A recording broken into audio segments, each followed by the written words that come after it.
Sean todos bienvenidos, un placer compartir con ustedes. El Consejo Universitario invitó a José Luis Malaguera, profesor de Derecho Constitucional Penal, y a Jesús Rondón Nucete, profesor de Derecho Constitucional de esta Casa de Estudios, para que explicaran ante la colectividad en general cuál es la situación que se está viviendo en el país ante el referendo revocatorio. A continuación les presentaremos la exposición de José Luis Malaguera, quien explicó qué son los tribunales penales y cuáles son sus funciones. Yo soy profesor de la Escuela de Derecho, titular de la Cátedra de Derecho Procesal Penal, y en razón de esa materia he sido invitado al Consejo Universitario para aclarar, si se quiere, el asunto de la intervención de los tribunales penales en el problema de la suspensión del referendo revocatorio. Ciertamente hubo una intervención de los tribunales penales de varios estados y solo tenemos la información que a través de las redes nos ha llegado sobre la notificación que expidieron estos tribunales penales que actuaron, notificaciones a los supuestos querellados y la supuesta notificación que ha debido llegar al CNE. Yo voy a hacer una explicación muy sencilla, porque como se trata de materia procesal penal, pues es muy particular. Voy a tratar de hacerme entender de la manera más sencilla posible. ¿Cuál es la actuación de los tribunales de control en este asunto del referendo revocatorio? Bien. Los tribunales que actuaron en este asunto son los denominados tribunales de control penal. Los tribunales de control penal son unos tipos de tribunales que están dentro de la jurisdicción penal ordinaria. Dentro de la jurisdicción penal ordinaria tenemos tribunales de control, tribunales de juicio, tribunales de ejecución y tenemos la Corte de Apelaciones, que es la instancia superior, y luego tenemos el Tribunal Supremo de Justicia en sala de casación penal o en sala constitucional. Esta es más o menos, ¿verdad?, la jurisdicción penal ordinaria en Venezuela.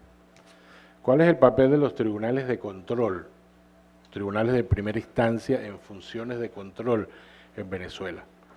Los tribunales de control penal son fundamentalmente tribunales de garantías, es decir, tribunales que están para preservar los derechos y garantías constitucionales de las personas involucradas en un proceso penal. ¿Sí? Es decir, personas sobre las cuales aparece sospecha de la comisión de un hecho punible o han sido imputados por la comisión de hechos punibles. En esa situación, los tribunales de control, ¿verdad?, son tribunales de garantías, preservan entonces los derechos y garantías de esas personas que están siendo sometidas al poder penal del Estado a través de la jurisdicción penal. Pues bien, en consecuencia, por supuesto, los tribunales de control tienen una competencia, es decir, tienen una delimitación de sus funciones. Todos los tribunales penales tienen jurisdicción, es decir, todos los tribunales penales tienen el poder de administrar justicia en el ámbito penal, en materia penal. Y luego entra en juego eso que se llama la competencia. Pues bien, ese poder de administrar justicia no es ilimitado. Cada tribunal o cada grupo de tribunales tienen unas competencias y unas atribuciones establecidas en las propias leyes procesales penales. En consecuencia, deberíamos entonces señalar, en este caso, cuáles son las competencias que tienen los tribunales de control penal. Bien, en este caso, y por eso aclaré al principio, solo tenemos la información que aparece en las redes de la notificación que les llegó a estas personas involucradas en la Comisión de Hechos Punibles y al CNE. Esa notificación de varios tribunales de control, uno en Valencia, otro en Ciudad Bolívar, otro en San Fernando de Apure, otro en Aragua, y no recuerdo qué otro estado. Bien. En esos estados, entonces, unas personas que se atribuyen ser víctimas de unos delitos interponen ante los tribunales, ante estos tribunales de control penal, una institución que se denomina querella, y voy a explicar qué es eso.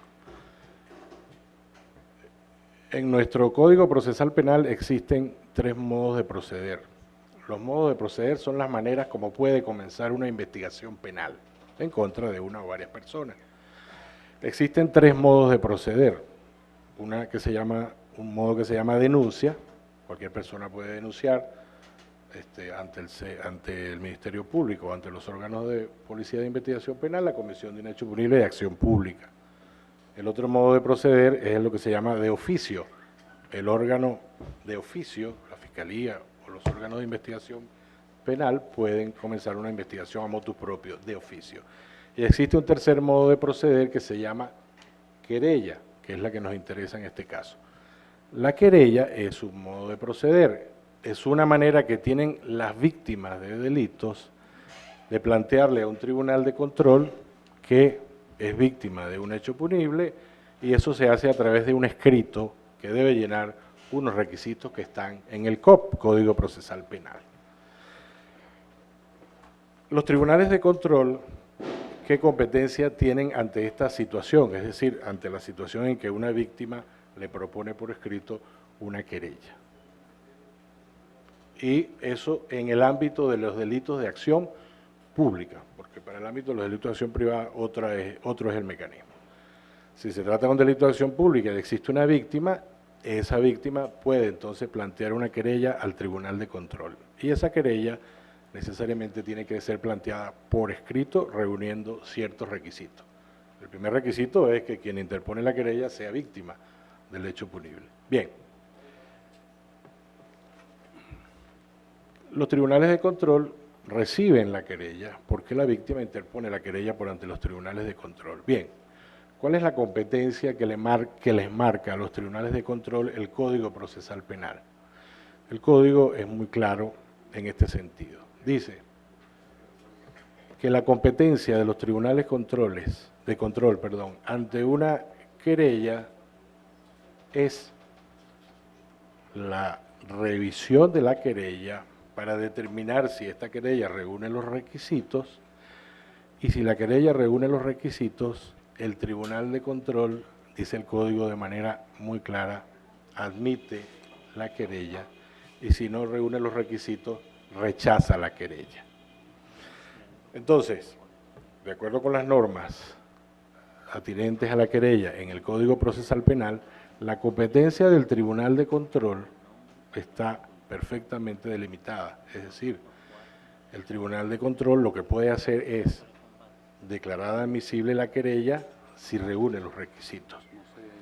Y una vez admitida la querella, si reúne los requisitos, no tiene otro camino, porque el código se lo dice de manera expresa, ese tribunal de control tiene que remitir la querella admitida a un organismo que se llama Fiscalía del Ministerio Público. ¿Para qué? Para que la Fiscalía del Ministerio Público determine si abre o no una investigación penal en razón de esa querella, que es un modo de proceder. En tal sentido, la competencia del Tribunal de Control es esa: admite la querella o la rechaza. Repito, si la admite, no tiene otro camino, porque la norma se lo dice de manera expresa, debe remitir a la Fiscalía del Ministerio Público la querella. ¿Para qué? Para que sea la Fiscalía del Ministerio Público, porque es la Fiscalía el órgano que en Venezuela tiene la titularidad de la acción penal, es el órgano que persigue la comisión de delitos, es el órgano que se encarga de abrir la investigación penal y realizarla. Entonces, por eso es que la querella admitida se remite al tribunal, a la Fiscalía, el Tribunal de Control la remite a la Fiscalía del Ministerio Público para que sea este órgano quien se encargue de la investigación. Es más, la Fiscalía, recibida la querella admitida por el Tribunal de Control, puede considerar declarar la desestimación de esa querella, aun cuando el Tribunal de Control la haya admitido. Sobre el otro punto que es importante aquí, Porque ¿qué hicieron los tribunales de Valencia, Ciudad Bolívar, San Fernando de Apure y Aragua, tribunales de control? Recibieron la querella por un delito, por varios delitos de acción pública. Dicen los querellantes que se ha cometido o se cometieron varios delitos: falsa atestación ante funcionario público, aprovechamiento de actos falsos, agavillamiento y suministro de datos falsos al poder electoral. Es decir, los querellantes dicen que se cometieron varios delitos comunes previstos en el Código Penal y un delito electoral, que es el suministro de datos falsos al poder electoral. Y señalan los querellantes, y así lo señala la notificación que expidieron los tribunales de control, que están involucrados en estos delitos. Por ejemplo, en el caso del Tribunal de Ciudad Bolívar dice que están involucrados ciudadano Andrés Velázquez, Raúl Youssef y Braulio Merino. Y hay otro detalle ahí interesante, que es que en esa notificación ni siquiera aparece quiénes son los querellantes, o sea, quiénes son los que se consideran víctimas y han interpuesto la querella. Bien, el asunto ahora es, bueno, sí, puede admitir la querella al Tribunal de Control, sí. Ahora, puede dictar medidas cautelares el Tribunal de Control.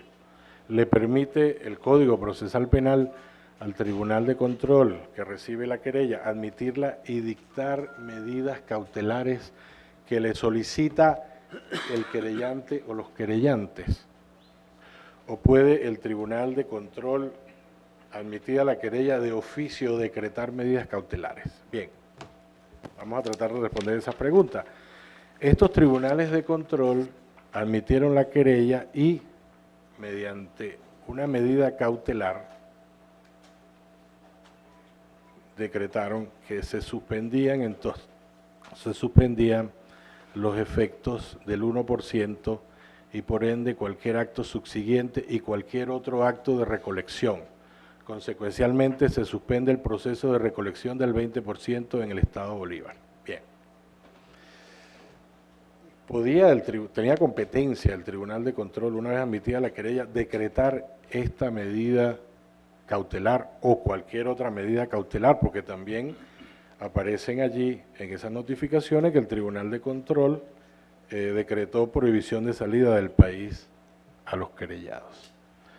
Bien, desde nuestro punto de vista, desde el punto de vista de la doctrina y de la jurisprudencia en esta área penal y procesal penal, evidentemente estos tribunales de control se arrogaron una competencia que no tienen. Es decir, los tribunales de control solo pueden admitir o rechazar la querella, y si admiten, enviar a la Fiscalía del Ministerio Público.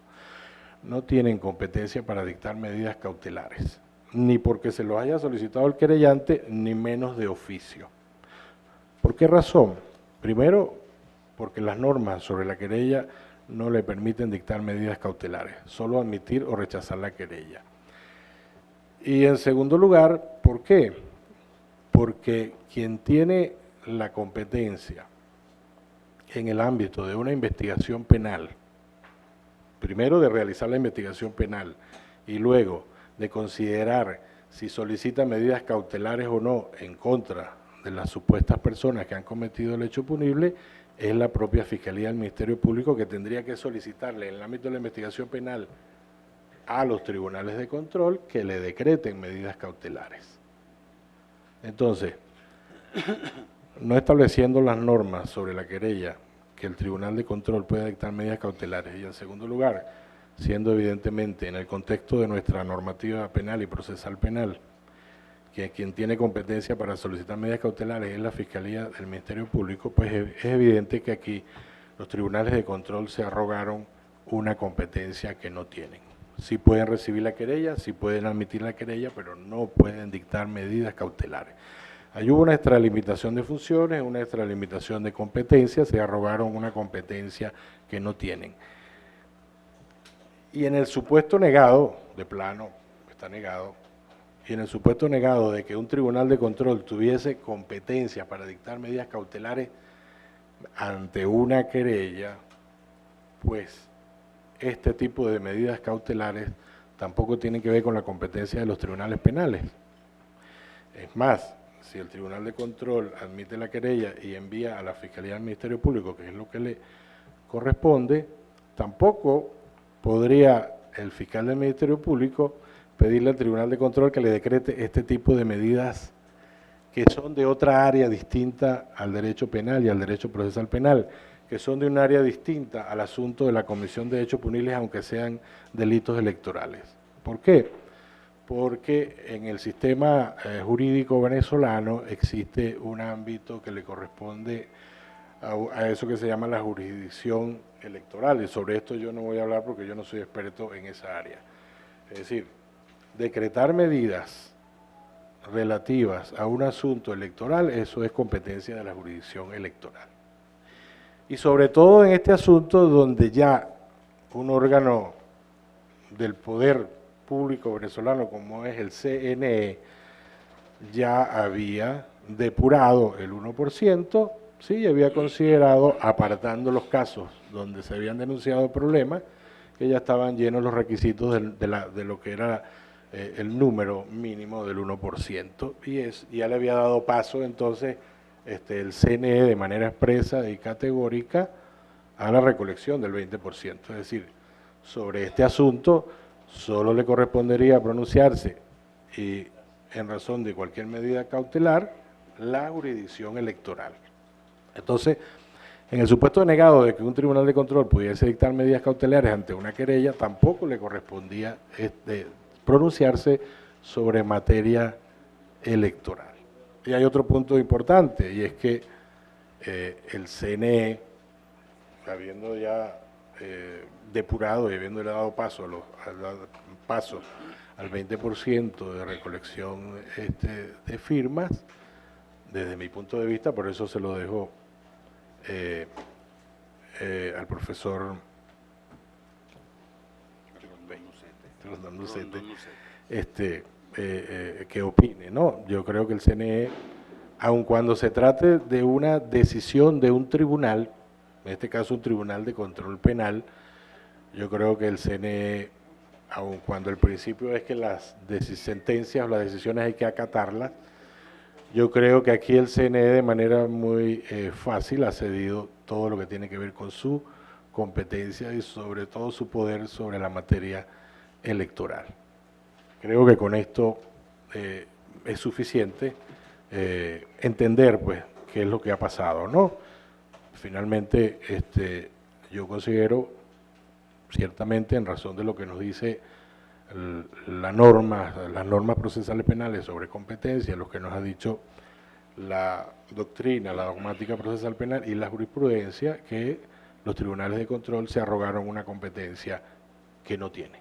Luego de haber escuchado la exposición del profesor José Luis Malaguera, ahora les vamos a presentar a ustedes la exposición realizada por el profesor Jesús Rondón Nucete, quien explicó qué es el referendo revocatorio como derecho constitucional de los ciudadanos. A mí me parece muy importante, para comprender el fondo del asunto, comenzar por aclarar que el referendo revocatorio es la expresión de un derecho de los llamados derechos políticos en la Constitución venezolana. No se trata de una simple institución para poner fin a un periodo o a un mandato, como pudiera indicarlo el nombre, referendo revocatorio. Se trata del ejercicio de un derecho político. Ya verán ustedes por qué es importante el señalar eso como... Así está establecido en la Constitución, en el artículo 72, que forma parte del capítulo 4 de los derechos políticos. Y frente a ese derecho político, el Estado no puede tener sino una actitud, por eso es importante considerarlo como derecho. El Estado está obligado a facilitar el ejercicio de los derechos por parte de los ciudadanos, de cualquiera de los derechos civiles, o de los derechos económicos, o de los derechos ambientales.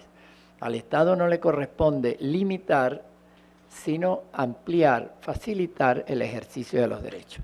Más cuando la Constitución establece, en cuanto a los derechos se refiere, el sistema progresivo, o sea que los derechos deben ser entendidos cada vez con mayor amplitud. Eso es importante. Esos derechos políticos, en forma contraria a lo que mucha gente cree, y es también bueno tenerlo en cuenta, porque yo he oído, y todos hemos oído barbaridades en estos días, no están sujetos a suspensión o limitación por parte del Estado. La Constitución del año 99 estableció un principio que la mayoría de nosotros desconoce. En todas las constituciones anteriores se podían limitar y suspender todos los derechos, salvo el derecho a la vida y las llamadas garantías procesales. Y eso es lo que saben la mayoría de nuestros estudiantes y la mayoría de nuestros abogados. Así era en todas las constituciones anteriores. Sin embargo, la Constitución del 2000, 99-2000, aprobada en el 99, fue publicada en definitiva en el 2000, estableció en su artículo 42 el ejercicio de la ciudadanía o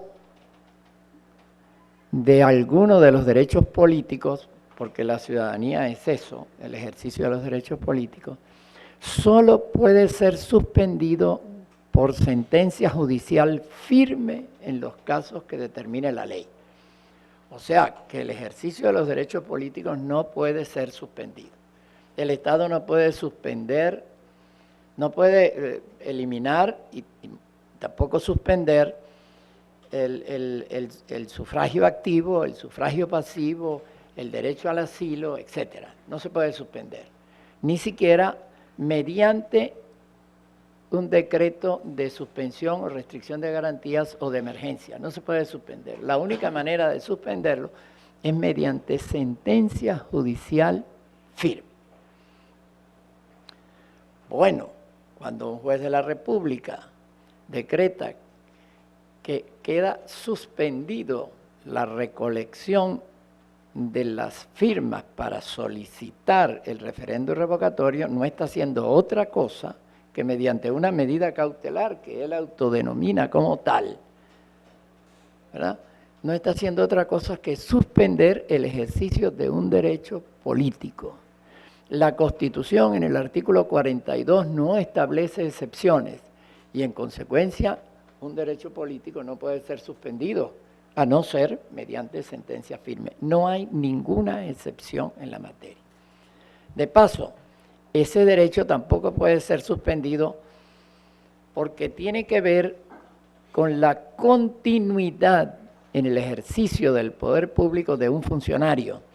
Y de acuerdo con el artículo 339 en su última parte, la declaración del estado de excepción no interrumpe el funcionamiento de los órganos del poder público. Esto lo digo para aclarar de una vez, porque mucha gente le hace a uno la pregunta, en base al decreto de estado de excepción dictado por el presidente, ¿se pueden suspender las elecciones? Como algunos incluso llegaron a afirmar, ¿verdad? No se puede, no puede haber elecciones porque hay estado de excepción, no puede haber elecciones porque hay crisis. No. De acuerdo con el artículo 39 en su última parte, la declaración del estado de excepción no interrumpe el funcionamiento de los órganos del poder público. De manera que no se puede suspender ningún acto que tenga que ver con el funcionamiento de los órganos del poder público. Y un acto que tiene que ver con el funcionamiento es la constitución o la cesación del titular del órgano del poder público. Hecha esta aclaratoria, ¿verdad? Volvamos al referendo revocatorio. El referendo revocatorio es una institución muy propia de la Constitución venezolana. Y realmente muy pocas constituciones del mundo lo contemplan, porque en general se le entiende como una excepción al principio del mandato libre del electo o del elegido. Cuando una persona es elegida para un cargo, esa persona queda en la facultad de ejercer el cargo dentro del margen que la ley lo lo determine en la forma que él estime conveniente. Fijar las políticas, etcétera, etcétera, queda a discreción del funcionario. No al arbitrio, pero sí a la discreción del funcionario. Ese es el principio general, el mandato libre. En algunas constituciones del mundo se contempla el mandato imperativo, o sea, el funcionario está obligado a hacer lo que el elector le señale. No es el caso nuestro. El referendo revocatorio no es expresión de eso. Algunos, sin embargo, lo confunden. El referendo revocatorio es la posibilidad de una manifestación de la voluntad popular y, en consecuencia, de una manifestación del poder constituyente. Eso es lo que es el referendo revocatorio como tal, una expresión de la manifestación del poder constituyente. Y en ese sentido es un aporte del proyecto del presidente Chávez en la Constitución actual.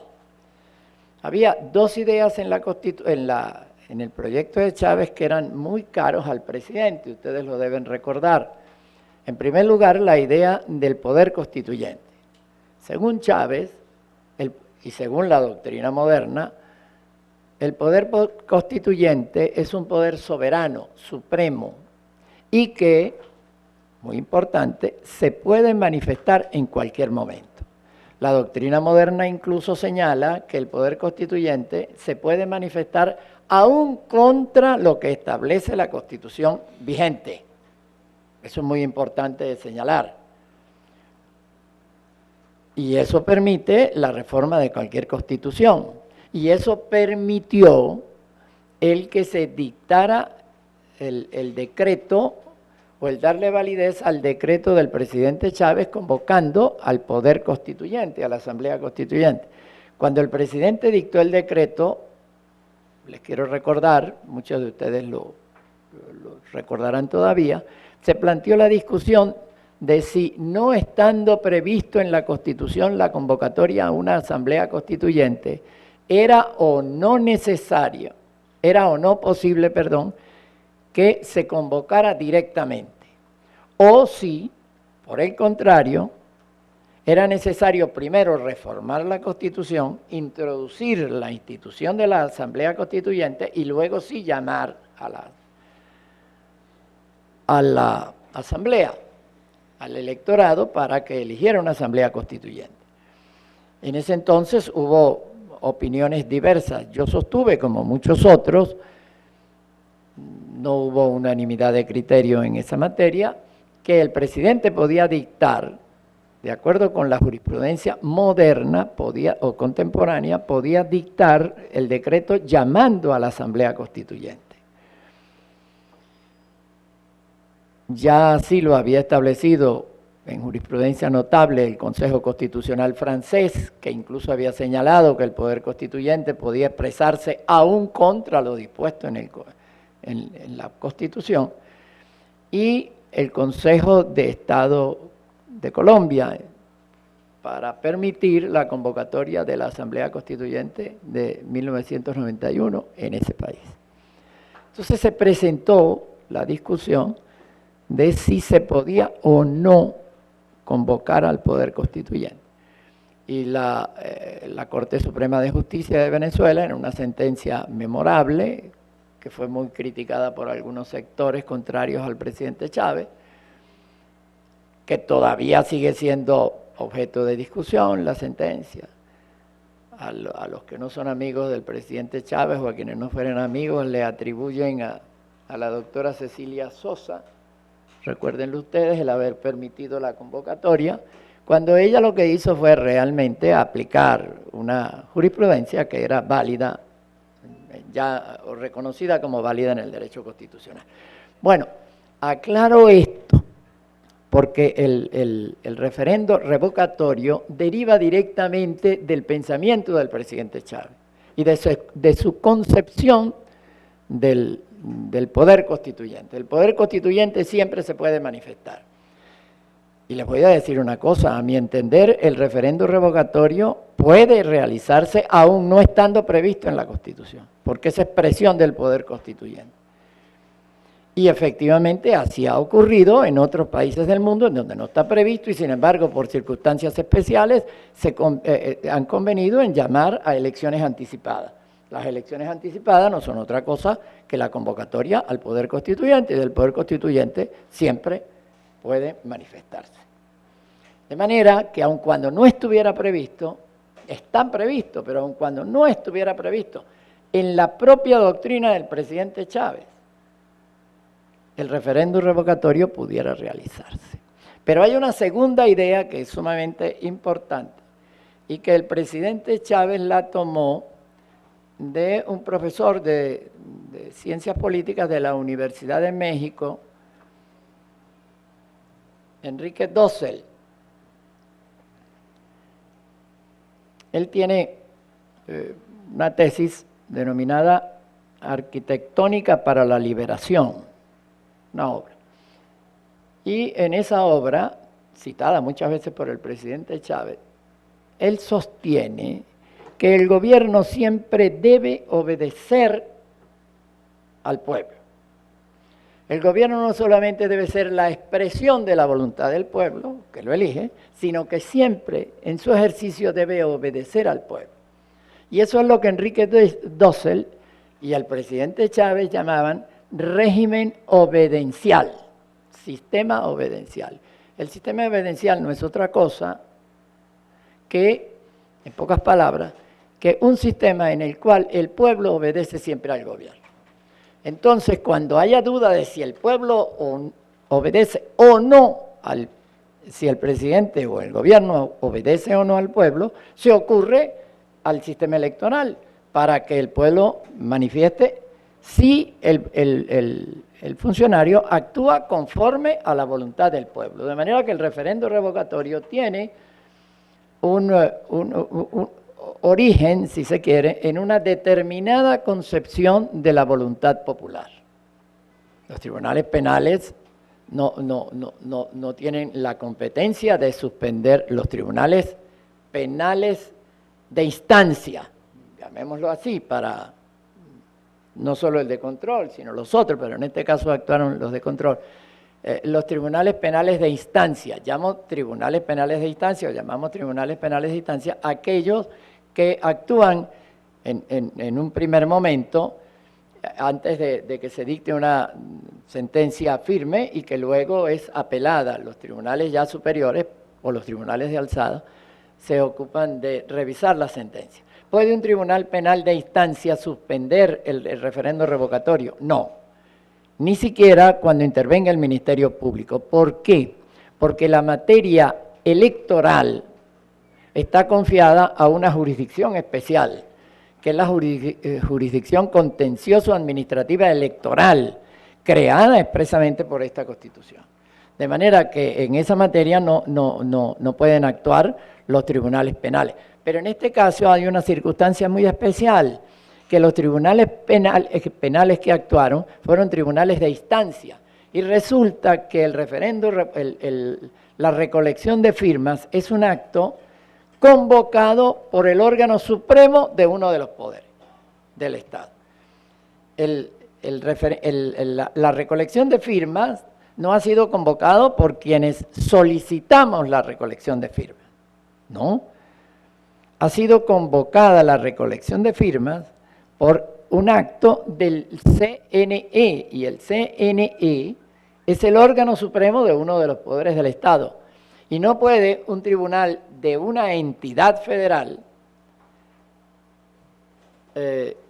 dictar una decisión que suspende un acto de uno de los órganos supremos del poder público. No puede un tribunal de municipio o de una circunscripción judicial suspender los actos de la Asamblea Nacional o del Presidente de la República o del propio Tribunal Supremo de Justicia o del Poder Electoral o del Poder Ciudadano, en concreto del CNE o del Consejo Moral, ¿verdad? No puede, porque esos actos están protegidos por jurisdicciones especiales y pueden ser discutidos y pueden ser recurridos, pero ante los órganos que establecen las leyes procesales venezolanas. En este caso concreto existe una jurisdicción y hay una sala electoral del Tribunal Supremo de Justicia a la que le corresponde conocer de la materia, de manera que los tribunales de instancia no podían en manera alguna suspender ese acto.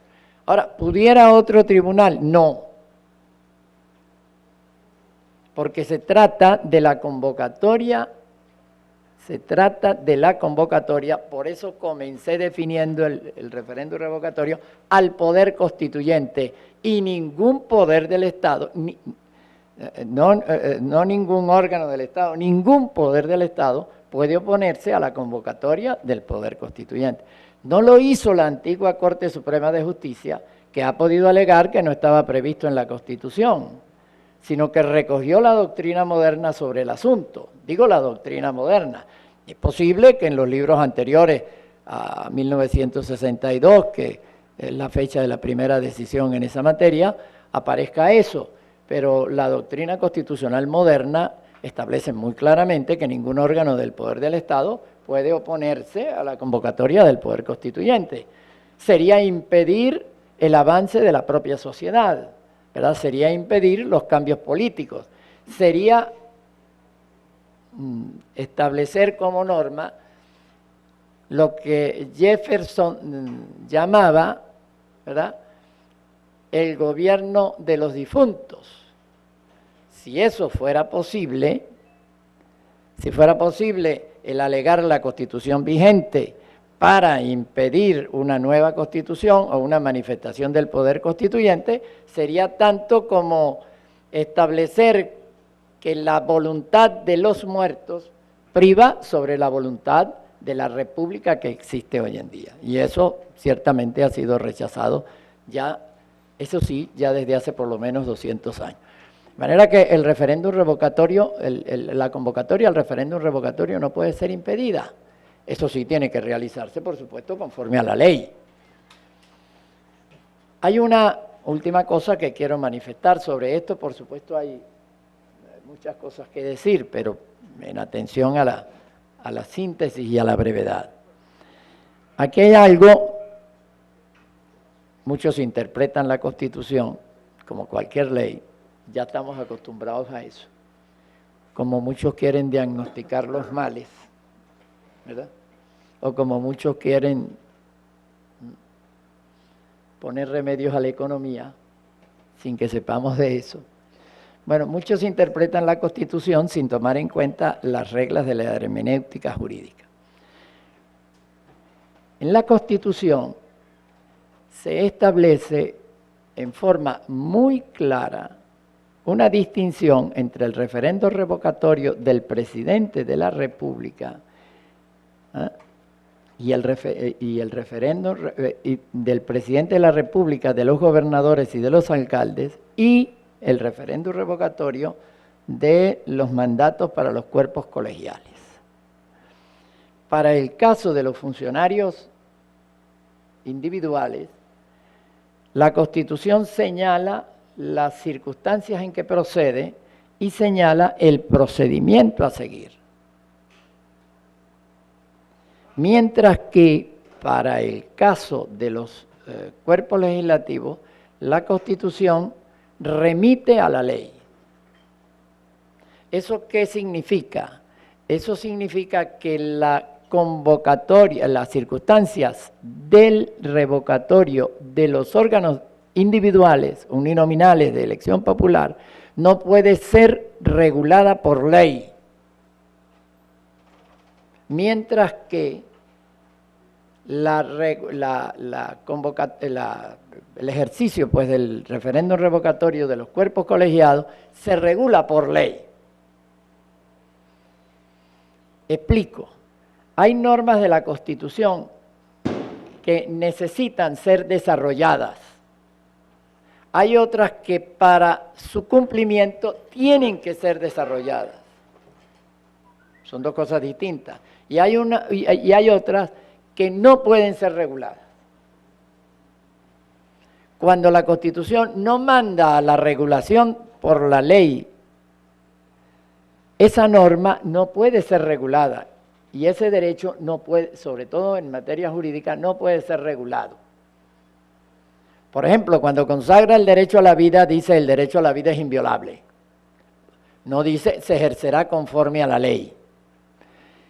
Pero ustedes verán que a lo largo de la Constitución, cada vez que la Constitución consagra un derecho, entonces hace referencia a la ley, casi todos los derechos, abriendo... La ley garantizará, dice el artículo 93, la estabilidad en el trabajo, o sea, se ejerce conforme a la ley. La ley determinará la responsabilidad que corresponde a la persona natural o jurídica frente a sus trabajadores, etcétera, etcétera. La autonomía universitaria se ejerce conforme a la ley, etcétera. Pero hay ocasiones en que no. Por ejemplo, el derecho a la vida se ejerce sin regulación legal. La libertad religiosa se ejerce sin regulación legal. Es imposible regular lo que usted piensa sobre su vida espiritual. Imposible, desde el punto de vista físico es imposible. Mientras que el ejercicio de un culto, que también es un derecho y un derecho distinto, se ejerce conforme a la ley. Bueno, cuando la Constitución consagra el derecho al referendo revocatorio de los funcionarios de elección uninominal, establece las condiciones todas y no señala, sino en algún aspecto que debe realizarse conforme a la ley. En cambio, cuando se refiere a los cuerpos colegiales, se debe ejercer conforme a la ley. Resulta que el Consejo Nacional Electoral ha establecido un conjunto de circunstancias para el ejercicio del referendo revocatorio que no está consagrado en la ley. Caso concreto, dice: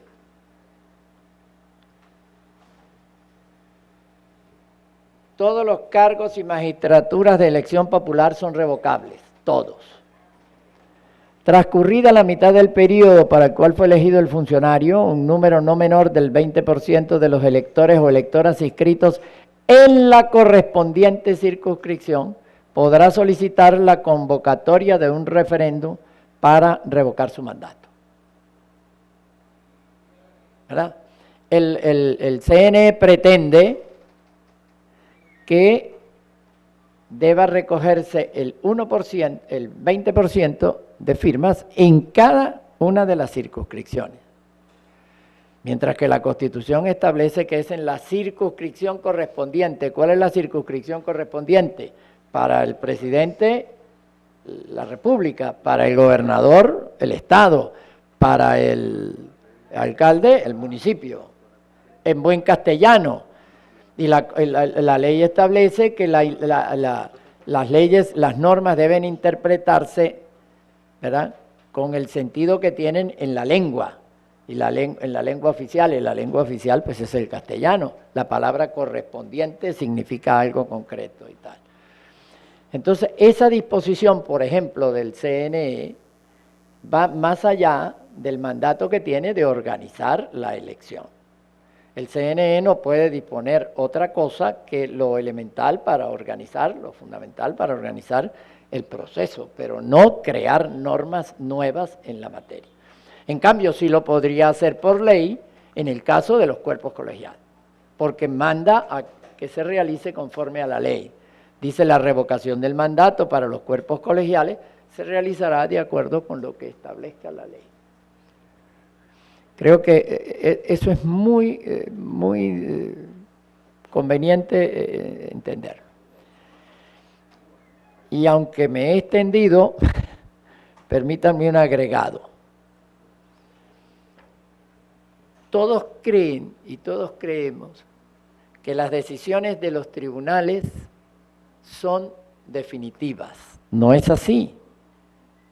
Los tribunales actúan conforme a la ley y por eso las sentencias pueden ser recurridas.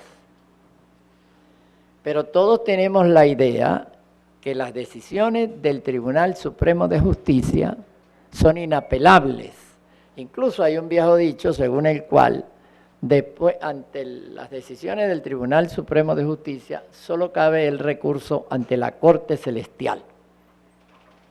No es tal, eso tampoco es así. Las decisiones del Tribunal Supremo de Justicia pueden ser objeto de desacato de acuerdo con la propia Constitución.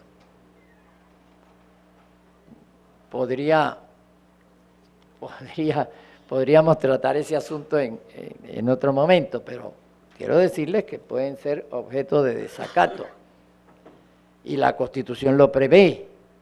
Por ejemplo, cualquier decisión, incluida del Tribunal Supremo de Justicia, que sea contrario en forma flagrante a uno de los derechos humanos, debe ser, no es que puede ser, debe ser desacatada. Lo establece la propia Constitución de la República. Pero bueno, eso es asunto que... Pero les quiero decir esto porque se pregunta mucho, ¿verdad? Si todo lo que el tribunal decide, no. El Tribunal Supremo de Justicia solo puede actuar conforme a la ley, ¿verdad? En las materias en que es competente, no es competente en todas las materias tampoco, y dándole el contenido que la ley señala. No puede el tribunal determinar cualquier cosa. Luego de haber escuchado las magistrales exposiciones de estos profesores de esta casa de estudios, los invitamos para que continúen en nuestra sintonía y de esta manera nos despedimos.